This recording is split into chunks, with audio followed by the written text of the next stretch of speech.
हमारे इस YouTube channel के सेगमेंट फास्ट न्यूज में आप तमाम का इस्तकबाल है। इस वीडियो में आप देख सकते हैं कमेंटों में बहुत ज्यादा खबरें। तो आइए शुरू करते हैं वीडियो को और देखते हैं आज की ताजा तरीन खबरें। बीजेपी हेडक्वार्टर में जश्न की तैयारी। शाम 6 बजे वज़ीर आज़म नरेंद्र मोदी करेंगे खिताब। भारतीय जनता पार्टी यानी बीजेपी के लिए आज का दिन कई एतबार से खास है। मगरबी बंगाल और आसाम असेंबली इंतखाब के रुझानात के बाद पार्टी दफ्तर में जश्न की तैयारी चल रही है। इस बड़ी जीत का जश्न मनाने और कारकुनान की हौसला अफजाई करने के लिए वज़ीर आज़म नरेंद्र मोदी आज शाम 6 बजे बीजेपी हेडक्वार्टर पहुंचेंगे। वाज़ेह है कि मगरबी बंगाल की 293 सीटों यानी एक सीट फाल्टा पर इंतखाब मुलतवी कर दिया गया है। इसमें से बीजेपी 188 सीटों पर बरतरी हासिल करके जादुई एदादुशुमार 148 को काफ़ी पीछे छोड़ चुकी है। ममता बनर्जी का गढ़ कहे जाने वाले बंगाल में ये बीजेपी की अब तक की सबसे बड़ी और फैसलाकुन बरतरी है। दूसरी जानिब आसाम में बीजेपी इख्तिदार के हैट्रिक लगाने की जानिब मजबूती से बढ़ रही है, जहां 126 में से 99 सीटों पर बीजेपी और इसकी इत्तेहादी पार्टियां आगे चल रही हैं। इस जीत के जश्न के लिए बीजेपी हेडक्वार्टर में एक प्रोग्राम का इनेकाद किया गया है। वज़ीर आज़म शाम तकरीबन 6:30 बजे बीजेपी हेडक्वार्टर पहुंचेंगे। इनके इस्तकबाल के लिए हेडक्वार्टर में खुसूसी तैयारियां की गई हैं। यहाँ वज़ीर आज़म मोदी न सिर्फ जश्न में शामिल होंगे बल्कि पूरे मुल्क के पार्टी कारकुनान को खिताब करेंगे। तमिलनाडु में थेलापति विजय का चल गया जादू। फिल्मों के बाद सियासत में भी बने हीरो। हिंदुस्तान की 5 रियासतों में होने वाले असेंबली इंतखाबात के नतायज आने का सिलसिला जारी है। इनमें एक रियासत तमिलनाडु भी शामिल है, जहां फिल्मी दुनिया से सियासत में कदम रखने वाले सुपरस्टार थेलापति विजय ने कमाल कर दिया है। विजय की जेर क़यादत टीवी के इंतखाबी रुझानात में तेजी से सबकत हासिल करती नजर आ रही है। अब तक के रियासत की 102 सीटों पर टीवी के उम्मीदवार आगे चल रहे हैं और AIADMK 73 सीट और हुक्मरान DMK 48 सीट पर सबकत हासिल किए हुए हैं। तमिलनाडु के इन रुझानात के बाद साउथ स्टार विजय और इनके घर की सिक्योरिटी भी बढ़ा दी गई है। 2024 में अदाकारी को अलविदा कहने के बाद विजय ने 2026 के इंतखाबात में किस्मत आजमाने का फैसला किया और इस मैदान में भी धमाका करते नजर आ रहे हैं। केरला इंतखाबात। रुझानात में कांग्रेस इत्तेहाद सेंचुरी के करीब, अब तक 28 सीटों पर फतहयाब। केरला में कांग्रेस इत्तेहाद ने जबरदस्त कारकर्दगी का मुजाहरा करते हुए सीटों की सेंचुरी की तरफ कदम बढ़ा दिया है। रुझानात में कांग्रेस इत्तेहाद 98 सीटें हासिल करता हुआ दिखाई दे रहा है, जिनमें से 28 सीटों पर फतेह हासिल भी हो चुकी है। यानी सेंचुरी से कांग्रेस इत्तेहाद महज 2 कदम पीछे है। 140 सीटों वाली इस रियासत में हुकूमत साजी के लिए 71 सीटों की जरूरत है। दिलचस्प बात यह है कि कांग्रेस तनहा 21 सीटें जीत चुकी है और 42 सीटों पर आगे है। यानी कांग्रेस की सीटें 60 से ऊपर और जादुई नंबर से कुछ ही दूर दिखाई दे रही है। पुडुचेरी इंतखाबी नतायज। कांग्रेस और बीजेपी दोनों ही अक्सरियत से दूर। रुझानात में मुकाबला दिलचस्प। पुडुचेरी में कांग्रेस इत्तेहाद और बीजेपी इत्तेहाद के दरमियान जबरदस्त मुकाबला देखने को मिल रहा है। रुझानात में दोनों ही अक्सरियत से दूर हैं, लेकिन कभी भी अक्सरियत हासिल कर सकते हैं। बीजेपी इत्तेहाद को अब तक 12 सीटों पर फतेह मिल चुकी है, जबकि 3 सीटों पर इसके उम्मीदवार सबकत बनाए हुए हैं। कांग्रेस इत्तेहाद को 2 सीटों पर कामयाबी मिली है और 9 सीटों पर इसके उम्मीदवार सबकत बनाए हुए हैं। अगर हालात ऐसे ही रहे तो आज़ाद उम्मीदवारों की अहमियत बढ़ जाएगी, क्योंकि 3 आज़ाद उम्मीदवार फतेहयाब हो चुके हैं। यहाँ गौर करने वाली बात यह है कि एक सीट पर आज नतीजा बरामद नहीं होगा, इसलिए बीजेपी इत्तेहाद 15 सीटों पर कामयाब होती है तो इसके पास अक्सरियत के लिए 16 सीटें हासिल करने का मौका मौजूद होगा। पुडुचेरी में बीजेपी इत्तेहाद और कांग्रेस इत्तेहाद में सख्त मुकाबला देखने को मिल रहा है। लब्बैक अल्लाहुम्मा लब्बैक तलबिया की गूंज में तेलंगाना से हज का रूहानी सफ़र शुरू। पहला काफिला 430 आज़मीन के साथ सऊदी अरब रवाना। तेलंगाना से आज़मीन हज का पहला काफिला इतवार की रात हज हाउस नामपल्ली से रवाना हुआ। 430 आज़मीन पर मुश्तमिल यह काफिला पीर की सुबह 5 बजे सऊदी अरब के लिए रवाना हुआ। इस मौके पर रियासती वज़ीर अखिलती बहबूद मोहम्मद अज़हरुद्दीन, वक्फ बोर्ड चेयरमैन सैयद अज़मतुल्लाह हुसैनी, उलमा इकराम और हज कमेटी के ओहदेदारान मौजूद थे। वज़ीर ने आज़मीन से अपील की कि वो हज के दौरान ज़्यादा वक्त इबादत में गुजारें, मुक़द्दस मुक़ामात का एहतराम करें और सोशल मीडिया और वीडियोग्राफी से इज्तिनाब करें। उन्होंने कहा कि आज़मीन अल्लाह के मेहमान हैं और इनकी खिदमत हुकूमत की जिम्मेदारी है। रवानगी के दौरान जज्बाती मनाजिर देखने में आए, जब अहल खाना ने अश्कबार आंखों से अपने प्यारों को अलविदा किया और दुआ की दरख्वास्त की। इंतजामिया ने एम्बैरिगेशन पॉइंट पर बेहतर इंतजाम किए। हज परवाज़ों का सिलसिला जारी रहेगा। दूसरी फ्लाइट पीर को, जबकि तीसरी फ्लाइट इसी दिन शाम को रवाना होगी। मजमूई तौर पर 430 आज़मीन इब्तिदाई मरहले में रवाना हो रहे हैं, जबकि इस साल हैदराबाद एम्बैरिगेशन पॉइंट से तकरीबन 9,960 आज़मीन हज अदा करेंगे। ऑटो फाइनेंस एक बड़ा स्कैम। गरीब ड्राइवर से लूट, हुकूमत को भी धोखा।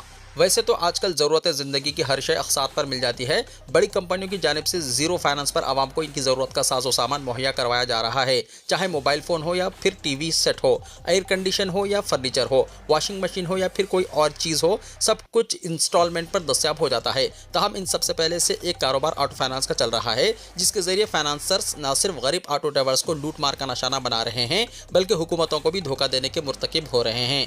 हैरत की बात यह है कि इस जानिब किसी की तवज्जो मबजूल नहीं होती और फाइनेंसर्स मनमानी अंदाज में लूटमार जारी रखे हुए हैं। सबसे ज्यादा हैरत की बात यह है कि ऑटो फाइनेंस करने वाले फाइनेंसर्स इंतहाई भारी शरह सूद हासिल करते हैं जिसकी कानूनन कोई गुंजाइश नहीं होती। जो सूद की किस्त 3 से 4 लाख रुपए के फाइनेंस पर हासिल की जाती है, इतना ही सूद आखिरी 6 से 8 हजार रुपए की किस्त पर भी हासिल किया जाता है, जो तकरीबन 80% तक पहुंच जाता है। अगर कोई 36 महीने का फाइनेंस करवाता है या फिर 48 महीने का फाइनेंस करवाता है तो इसे आखिरी किस्त की अदायगी तक तकरीबन 80% सूद अदा करना पड़ता है और ऑटो ड्राइवर्स बहालत मजबूरी फाइनेंसर्स के जुल्म और इस्तेहसाल का शिकार होते रहते हैं। गरीब ऑटो ड्राइवर्स में हर मजहब और तबके के लोग शामिल हैं जो इन फाइनेंसर्स की तिजोरियां भरने का जरिया बन रहे हैं और खुद दिन रात मेहनत करने के बावजूद भी अपने और अपने घर वालों की जरूरियात को पूरा नहीं कर पाते। जो ऑटो फाइनेंस करने वाले इदारे और कंपनियां हैं वो मनमानी अंदाज में काम करते हैं। ऑटोस पर जो फाइनेंस किया जाता है इसकी मुकम्मल तफसीलात भी सरकारी महकमे जात को पेश नहीं की जाती। सरकारी हिसाब किताब अलग होता है और इनका अपना निजी हिसाब किताब अलग से होता है।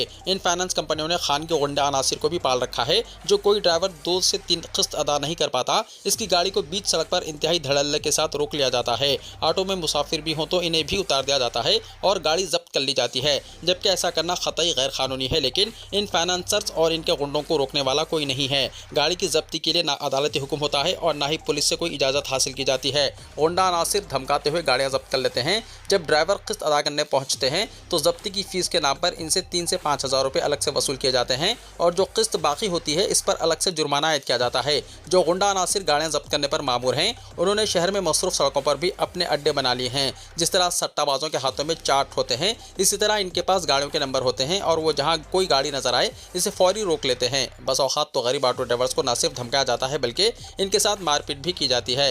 अफसोस की बात यह है कि कई गरीब मुसलमान भी इस ऑटो फाइनेंस की लानत का शिकार हुए हैं, हो रहे हैं और शायद होते भी रहेंगे और इनका कोई पुरसाने हाल भी नहीं है। वैसे तो मुख्तलिफ बहानों से हड़ताल करने के लिए ऑटो ड्राइवर्स की कई यूनियनें मौजूद है, लेकिन फाइनेंसर्स के मामले में ये भी मायनाखेज खामोशी इख्तियार कर लेती है और फाइनेंसर्स के खिलाफ लबकुशाई नहीं करती। इस खामोशी की क्या वजह है ये तो यूनियन के जिम्मेदार ही बता सकते हैं। वैसे भी कुछ ऑटो ड्राइवर्स का मानना है कि यूनियन के जिम्मेदारों की भी फाइनेंसर से मिली भगत होती है। वो आम ड्राइवर्स के मामलात पर खामोशी इख्तियार करके अपने मामलात पर फाइनेंसर से सौदेबाजी कर लेते हैं और खुद फायदा हासिल कर लेते हैं। पता चला है कि बेशुमार फाइनेंसर्स शहर में ऐसे हैं जो अपने रिकॉर्ड्स शफाफ अंदाज में नहीं रखते और महकमे इनकम टैक्स या दूसरे सरकारी महकमे जात को दुरुस्त हिसाब किताब पेश नहीं करते। वो सरकारी हिसाब किताब अलग रखते हैं और उनका जो निजी हिसाब किताब होता है जिसमें सारी लूटमार दर्ज होती है वो अलग से रखा जाता है। इस तरह ये फाइनेंसर्स न सिर्फ गरीब ऑटो ड्राइवर्स का खून चूस रहे हैं बल्कि हुकूमतों को भी टैक्स अदा नहीं कर रहे हैं।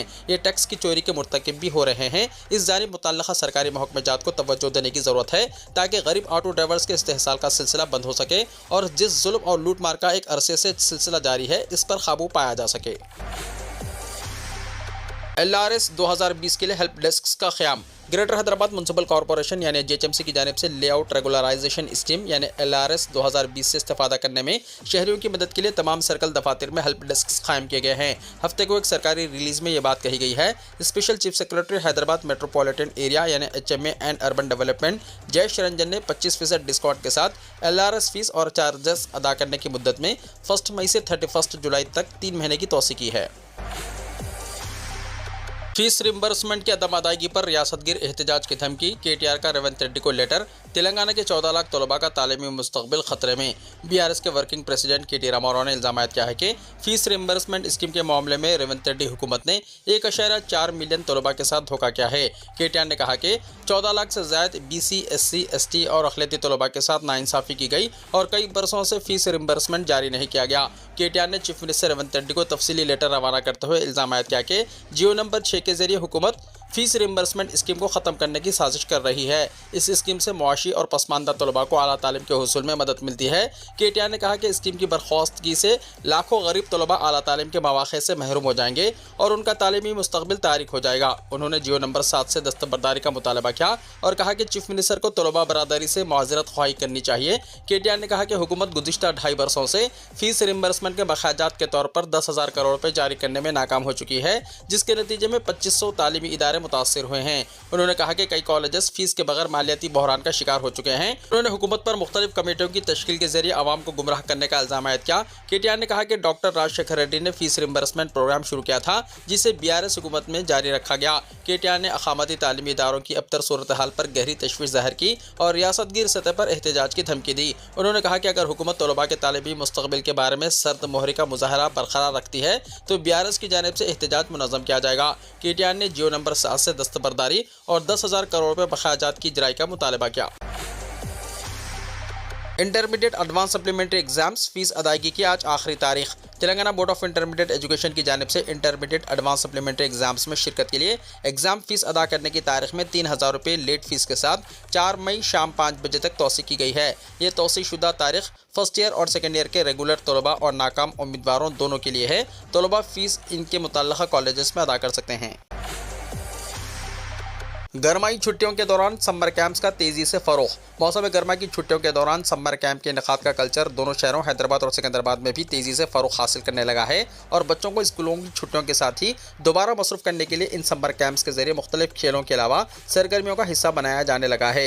JHMC के जरिए शहर हैदराबाद में गर्माई छुट्टियों के दौरान खुसूसी खेलों की तरबियत का अहतमाम करने के अलावा शहर में मौजूद JHMC के स्विमिंग पूल्स में तैराकी की तरबियत फराहम की जाती है और इन रिवायती खेलों की तरबियत के दौरान JHMC के कोच बेहतरीन खिलाड़ियों की निशानदही भी किया करते थे। इसी तरह तेलंगाना स्पोर्ट्स अथॉरिटी की जानिब से भी लाल बहादुर स्टेडियम यानी फतेह मैदान में गर्माई छुट्टियों के दौरान खुसूसी खेलों की तरबियत के लिए इंतजाम किए जाते हैं, जो कि इस साल भी रहेंगे। इसके अलावा पुराने शहर के मुख्तलिफ इलाकों में JHMC की जानिब से स्पोर्ट्स कॉम्प्लेक्स में खेलकूद की सरगर्मियां शुरू की जा चुकी हैं। इलावा से अब समर कैंप कल्चर में रिकॉर्ड किए जाने वाले इजाफे को देखते हुए कहा जा रहा है कि शहर के मुख्तलिफ मुकामात पर प्ले स्कूल्स के अलावा सरकारदा स्कूलों की जानिब से बच्चों के लिए इनकी सलाहियत के मुताबिक कोर्सेस की तैयारी के जरिए खेल के जरिए पढ़ाई के नजरिए को फरोग देते हुए समर कैंप्स कायम किए जाने लगे हैं। बताया जाता है कि मुलाजिमत पेशा वालिदैन गर्माई छुट्टियों के दौरान अपने बच्चों को तनहा घरों पर छोड़ने के बजाय इन्हें किसी प्ले स्कूल या समर कैंप का हिस्सा बनाने पर तवज्जो मरकूज कर रहे हैं। तेलंगाना के बाज़ अजला में तेज़ हवाओं के साथ बारिश। तेलंगाना के कई अजला में तेज़ हवाओं के साथ बारिश हुई। शदीद गर्मी से परेशान आवाम के लिए ये बारिश राहत का बाइस बनी। सूर्यापेट में तेज़ हवाओं के साथ बारिश हुई, जिसके बाइस खरीदारी मराकज़ में रखा हुआ अनाज भीग गया और किसानों को मुश्किलात का सामना करना पड़ा। सिद्दीपेट के हसनाबाद में भी तेज़ हवाओं के साथ बारिश हुई। मुकामी मंडी में धान और मकई भीगने से किसानों ने तशवीश जाहिर की। मंचरियाल के मुंदा मररी और राम कृष्णापुर में शदीद बारिश हुई। तेज़ हवाओं की वजह से दरख्त और बिजली के खंभे गिर गए, जिससे मुंदा मररी और संगारेनी कॉलोनियों में बरक़ी की फराहमी मुअत्तल हो गई। वारंगल के मुत्तहदा अज़ला में भी कई मुकामात पर तेज़ हवाओं के साथ बारिश रिकॉर्ड की गई। एटूरू वनागरम में तेज़ हवाओं के साथ मौसलाधार बारिश हुई। नलगुंडा के मुख्तलिफ इलाकों में भी तेज़ हवाओं के साथ बारिश हुई। नकरेकल के कई इलाकों में दरख्त गिरने की इत्तलात भी मौसूल हुई। रियासत के बास मुकामात पर जहाँ गर्मी की शदीद लहर जारी है, वहीं कुछ मुकामात पर तेज़ हवाओं के साथ बारिश हो रही है। इंतखाबी दर्जा हरारत में शिद्दत के दौरान मौसम हुआ ठंडा ठंडा कूल कूल। कई रियासतों में आंधी और बारिश का अलर्ट। मुल्क की 5 रियासतों में असेंबली इंतखाबात के नतायज सामने आने वाले हैं और इस वजह से सियासी गर्मी अपने शबाब पर है, लेकिन इसी दौरान मौसम में ठंडक ने सभी को राहत दी है। महकमे मौसमियात ने बढ़ते हुए दर्जा हरारत से मुतल्लिक बड़ी राहत के इशारे दिए हैं। दिल्ली से लेकर बंगाल और शुमाल मशरिक तक मौसम ने करवट ली है। हिंदुस्तान के महकमे मौसमियात यानी IMD ने मुल्क की राजधानी दिल्ली में रेड अलर्ट जारी करते हुए लोगों को होशियार रहने का मशवरा दिया है। वहीं मगरबी बंगाल, सिक्किम और शुमाल मशरिकी रियासतों में भी भारी बारिश और आंधी की वार्निंग जारी की गई है। IMD ने पीर के रोज दिल्ली के लिए रेड अलर्ट जारी किया है। ये अलर्ट टेक एक्शन वाला है, यानी फौरी एहतियात बरतने की जरूरत है। महकमे मौसमियात के मुताबिक दिल्ली में गरज के साथ बिजली चमकने, जालाबारी और तेज हवाओं के साथ दरमियानी बारिश होने का इम्कान है। इस दौरान हवाओं की रफ्तार 80 किलोमीटर फी घंटा तक पहुंच सकती है। कौमी राजधानी दिल्ली के साथ साथ सब हिमालयन, मगरबी बंगाल, सिक्किम और पूरे शुमाल मशरक़ी हिंदुस्तान में 5 मई तक गरज चमक के साथ भारी बारिश का अलर्ट है। इस दौरान 40 से 60 किलोमीटर फी घंटे की रफ्तार से हवाएं चल सकती है। इन इलाकों में कहीं कहीं बहुत भारी बारिश होने का भी इम्कान है। कमर्शियल गैस सिलेंडर की कीमतों में होशरुबा इजाफे से ताजिरों में गम और गुस्सा। 5 रियासतों में इंतखाबात के अख्तिताम पर तिजारती गैस सिलेंडर की कीमत में तकरीबन 993 रुपये के ज़बरदस्त इजाफे ने बाजार में हलचल मचा दी है। इस फैसले से आम आदमी की जेब पर बराह रास्त असर पड़ रहा है, जबकि ताजिर बरादरी में शदीद नाराजगी भी है। गैस की कीमतों में इस अचानक इजाफे से सबसे ज़्यादा चाय फरोश, स्ट्रीट फरोश, मिठाई की दुकानें, कैटरिंग सर्विसेज और छोटी सनतें मुतासर हुई हैं। टेक्सटाइल इंडस्ट्री में बढ़ती हुई पैदावारी लागत और गैस पर मुनहसर दीगर छोटी और दरमियाने दर्जे की सनतों ने कई यूनिट्स को बहरान में डाल दिया है। कुछ छोटे दुकानदारों और स्ट्रीट फरोशों ने अपने कारोबार बंद करने का फैसला भी कर लिया है। ताजिरों का कहना है कि कमर्शियल गैस की दस्तयाबी के हवाले से पहले ही पाबंदियां और मसाइल थे, जिससे ब्लैक मार्केटिंग की हौसला अफजाई हुई। अब कीमतों में इजाफे के साथ ब्लैक मार्केट में सिलेंडर और भी महंगे होते जा रहे हैं, जिससे सूरत हाल मजीद खराब हो रही है। 2 महीने पहले कमर्शियल सिलेंडरों पर पाबंदी के बाइस घरेलू गैस सिलेंडरों की मांग में अचानक इजाफा हो गया था, जिसकी वजह से बाजार में रश देखने में आया। हज 2026 किराए में इजाफे को लेकर मरकजी वजीर किरण रिजिजू का बड़ा बयान। पार्लिमानी उमूर के मरकजी वजीर किरण रिजिजू ने हज 2026 के हवाई किराए में होने वाले इजाफे पर उठने वाले सवालात पर वजाहत दी है। उन्होंने कहा है कि हुकूमत ने भारी किराए में इजाफे को मुज़ाकिरात के जरिए काफ़ी हद तक कम कराया, जिससे लाखों हुज्जाज को बड़ी राहत मिली है। किरण रिजिजू ने सोशल मीडिया प्लेटफॉर्म एक्स पर लिखा कि मुल्क के बेशुमार खानदानों के लिए हज सिर्फ एक सफ़र नहीं, बल्कि ज़िंदगी में एक बार पूरा होने वाला ख्वाब होता है, जिसे लोग बरसों तक संभाल कर रखते हैं। उन्होंने कहा कि हुकूमत इस जज्बे का पूरा एहतराम करती है। रिजिजू ने बताया कि मौजूदा जोग्राफियाई सियासी कशीदगी और मगरबी एशिया के बहरान की वजह से आलमी सतह पर एविएशन टर्बाइन फ्यूल की कीमतों में तेजी से इजाफा हुआ है। इसी वजह से एयरलाइंस ने फी आज़िम हज 300 से 400 अमेरिकी डॉलर तक किराया बढ़ाने की दरख्वास्त की थी। एविएशन टर्बाइन फ्यूल की कीमतों में इस इजाफे के लिए एयरलाइंस को मुकम्मल तौर पर जिम्मेदार नहीं ठहराया जा सकता, क्योंकि ये एक आलमी सूरत हाल है। उन्होंने कहा कि हुकूमत और हज कमेटी ने तवील मुज़ाकिरात और सख्त बातचीत के बाद इस इजाफे को सिर्फ 100 अमेरिकी डॉलर फी आज़िम हज तक महदूद कर दिया। इससे हर आज़िम हज को 200 से 300 डॉलर तक की बचत हुई। सोशल मीडिया रील्स का जुनून, कम उम्र लड़कों की जान पर बनाई, रात भर वाटर टैंक पर फंसे रहे। सोशल मीडिया के लिए रील्स बनाने के शौक में कुछ नाबालिग लड़कों ने अपनी जान को खतरे में डाल दिया। रील्स बनाने के लिए वो एक पुराने वाटर टैंक पर चढ़ गए और तकरीबन 16 घंटों तक वहीं फंसे रहे। इस दौरान भारतीय फिजाइया के हेलीकॉप्टर ने मौके पर पहुंचकर इन्हें बाहिफाजत नीचे उतारा। ये वाक़या उत्तर प्रदेश के जिले सिद्धार्थ नगर में पेश आया। हफ्ते की दोपहर 5 नाबालिग लड़के रील्स बनाने के लिए एक पुराने वाटर टैंक पर चढ़ गए। इसी दौरान टैंक की सीढ़ी टूट गई, जिसकी वजह से 3 लड़के नीचे गिर गए। इनमें से एक की मौत हो गई, जबकि 2 जख्मी हो गए। बाकी 2 लड़के टैंक पर ही फंसे रह गए। इन्हें बचाने के लिए जिले इंतजामिया ने कोशिशें की, मगर बारिश और रात होने की वजह से रेस्क्यू ऑपरेशन कामयाब ना हो सका, जिसकी वजह से मुतासरा लड़कों को पूरी रात वहीं गुजारनी पड़ी। बाद में रियासती हुक्काम की दरख्वास्त पर इतवार की सुबह सवेरे सेंट्रल एयर कमांड से ताल्लुक़ रखने वाले भारतीय फिजाइया के हेलीकॉप्टर ने कार्रवाई की। तकरीबन 15 मिनट की कोशिश के बाद टैंक पर फंसे लड़कों को बाहिफाजत नीचे उतार लिया गया। आधार कार्ड से मुताल्लिक़ हुकूमत का अहम बयान। सोशल मीडिया पर गर्दिश करने वाली खबरों के बरक्स हुकूमत ने वाज़ेह किया है कि आधार कार्ड की मौजूदा शक्ल में किसी बड़ी तब्दीली का कोई मनसूबा ज़ेर गौर नहीं। हालिया दिनों में ये दावा किया जा रहा था कि साल के आखिर तक आधार को सिर्फ एक तस्वीर और QR कोड तक महदूद कर दिया जाएगा। ताहम मुतल्लिक़ा हुक्काम ने इस खबर को बेबुनियाद करार देते हुए मुस्तरद कर दिया। हुकूमत के मुताबिक आवाम को इस किस्म की गैर मुसद्दक़ा इत्तलात से परेशान होने की ज़रूरत नहीं। शहरियों को मशवरा दिया गया है कि वो मुस्तरद मालूमात के लिए PIB और UIDAI के सरकारी सोशल मीडिया अकाउंट्स और प्रेस रिलीज पर ही भरोसा करें। साथ ही मीडिया इदारों को भी ताकीद की गई है कि वो गैर तस्दीक शुदा और गुमराहकुन खबरों की इशाअत से गुरेज करें, ताकि अवाम में किसी किस्म की उलझन पैदा ना हो। मक्का मुकर्रमा के दाखिली पॉइंट से आज़मीन की रिहाइश तक यौमिया 250 से ज़्यादा बस ट्रिप्स। मेहमानान रब्बुल इज़्ज़त की बेहतर से बेहतर खिदमत के लिए हज इंतज़ामिया हर साल सहूलतों में इजाफा करता रहता है। मक्का बस गाइडेंस सेंटर ने मुमलिकत के बाहर से आने वाले आज़मीन के लिए हज ऑपरेशन 2026 का आगाज़ किया है। सऊदी प्रेस एजेंसी ASPA के मुताबिक मक्का मुकर्रमा के दाखिली पॉइंट से आज़मीन की रिहाइश तक यौमिया 250 से ज़्यादा ट्रिप्स की सहूलत फराहम की जा रही है। इस गाइडेंस सेंटर डिजिटल प्लेटफॉर्म्स का इस्तेमाल करते हुए रियल टाइम ट्रैकिंग और दुरुस्त जोग्राफियाई मैपिंग फराहम करता है, ताकि आज़मीन की आमद को किसी रुकावट के बगैर यकीनी बनाया जा सके। बयान में कहा गया है कि तरबियत याफ्ता गाइड्स स्मार्ट टैबलेट्स का इस्तेमाल करते हैं, जो मरकजी ऑपरेशन रूम के साथ मुंसलिक है, जिससे ट्रैवल सेफ्टी और एक्यूरेसी में इजाफा होता है और मक्का में ट्रांसपोर्टेशन सर्विस के मियार को बेहतर बनाने के लिए बनाया गया है। अमेरिका के पास 2 ही रास्ते, मुज़ाकिरात करे या खुली जंग करे, ईरानी नायब वज़ीर ख़ारजा ने कहा। मगरबी एशिया में जारी कशीदगी के खात्मे के लिए डोनाल्ड ट्रंप की इंतजामिया की जानिब से पेश किए गए 9 निकाती फ्रेमवर्क के जवाब में ईरान ने एक नया और ज़्यादा जामे 14 निकाती अमन मनसूबा पेश किया है। ये मनसूबा पाकिस्तान के जरिए अमेरिका तक पहुँचाया गया, जो खित्ते में सिफारती राब्तों की एक अहम कड़ी के तौर पर सामने आया है। ईरानी मीडिया रिपोर्ट्स के मुताबिक तेहरान ने अपनी तजावीज़ में वाज़ेह किया है कि अमेरिका फौरी तौर पर लेबनान समेत तमाम महाजों पर जंग का खात्मा करे, बहरी नाकाबंदी खत्म करे, अपनी अफवाज को वापस बुलाए और अपना हरमुज़ के लिए एक नई इंतजामिया और हुकूमती साख्त कायम की जाए। इसके साथ साथ ईरान ने अपने खिलाफ आयद इख्तिसादी पाबंदियों के खात्मे, जब्त शुदा असासों की वापसी और जंगी नुकसानात के इज़ाले के लिए मुआवजे का भी मुतालबा किया है। ईरान ने वाशिंगटन की जानिब से पेश करदा 2 महीने की जंगबंदी की तजवीज़ को मुस्तरद करते हुए कहा कि तमाम मसाइल के हल के लिए 30 दिन की महदूद मुद्दत ज़्यादा मौसर हो सकती है।